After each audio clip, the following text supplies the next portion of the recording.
Hey, this is Presh Talwalkar reminding you to mind your decisions. You are given a normal die and a blank die. Label the blank die using the numbers 0 to 6 so that when you roll the two dice, the sum shows each whole number from 1 to 12 with equal chance. You can use a number more than once or not at all. So you could label the faces 1, 2, 3, 4, 4, 5. But you do have to label all 6 faces of the blank die. This was asked as an interview question at Amazon. Before I go any further, I want to share an important point about these probability videos. I received an email from Dr. Gleb Yakubov, who's an assistant professor at the University of Nottingham in the UK. He writes, "Hi, I just wanted to let you know I mentioned your puzzle, what is the distance between two random points in a square, in my recent research paper. I thought it would be good to show how your channel can not only stimulate students, including those in my class, but also stimulate research questions. Thank you so much for letting me know. I know probability is not everyone's favorite subject, but these videos are important, so I'll share probability videos from time to time." So going back to the puzzle, pause if you'd like to give it a try, and when you're ready, keep watching the video to learn how to solve this problem.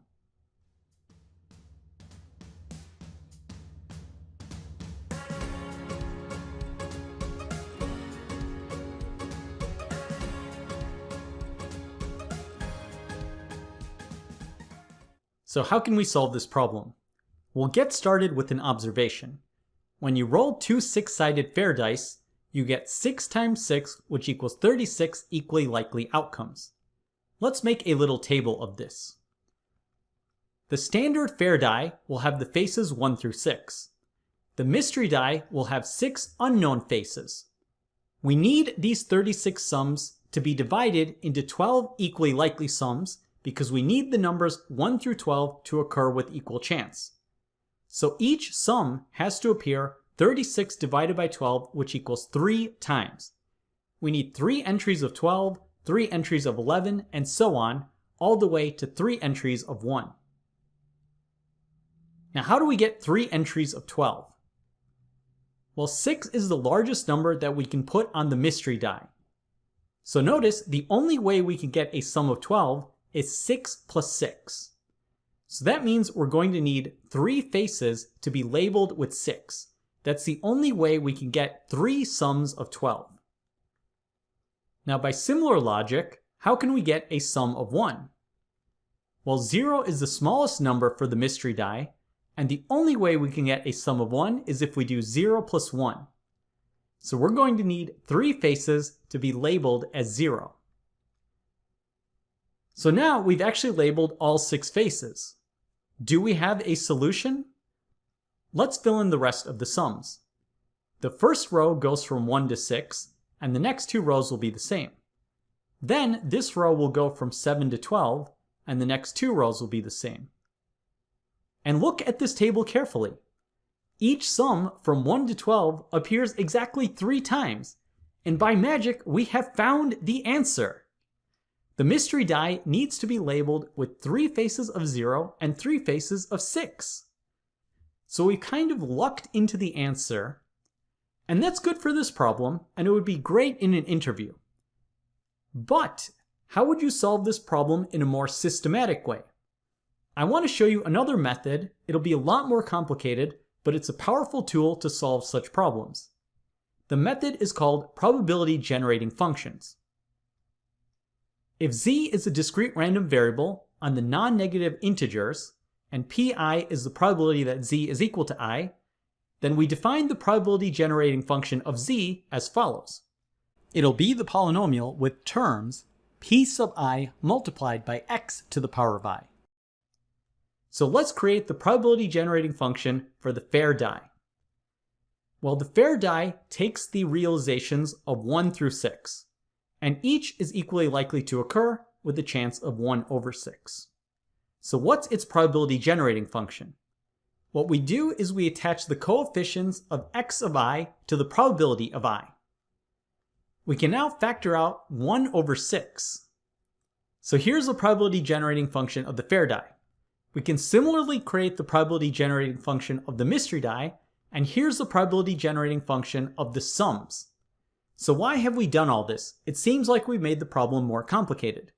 Well, here's the key property. The generating function of a sum of independent random variables is the product of the individual generating functions.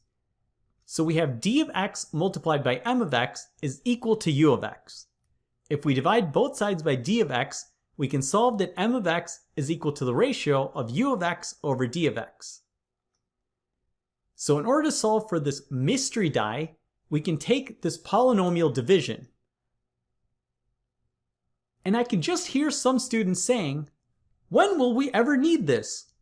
Well, it looks like polynomial division could actually help you get a high-paying job. So how do we solve this problem? Let's go through the steps. I'll just give an outline form. We want to divide u of x by d of x. So notice the highest power in u of x is x to the power of 12, and that's multiplied by 1/12. And here we have x to the power of 6 multiplied by 1/6. So to get the highest powers to match, we're going to multiply by 1/2 of x to the power of 6. So when we do that, we're actually going to eliminate all of these terms going from x to the power of 7 to x to the power of 12. So what are we left with? Well, let's expand out u of x. The next highest power will be x to the power of 6. We have 1/12 of x to the power of 6, and here we have 1/6 of x to the power of 6. So we're going to multiply this by 1/2, which is also equal to 1/2 of x times 0. We multiply this out and then we subtract, and we actually cancel out all of these terms. So we end up with no remainder. So that's it. M of x is equal to 1/2 multiplied by x to the power of 0 plus 1/2 multiplied by x to the power of 6. Now the mystery die has 6 faces, so we'll rewrite it as 3/6 times x to the power of 0 plus 3/6 times x to the power of 6. And now we can read off the coefficients to see the mystery die needs to be labeled with 3 faces of 0 and 3 faces of 6. Incredible! I think this is a great interview question because you could solve it with the high-powered tools of probability generating functions, but you could also solve it logically considering how the mystery die needs to be labeled to get the correct sums.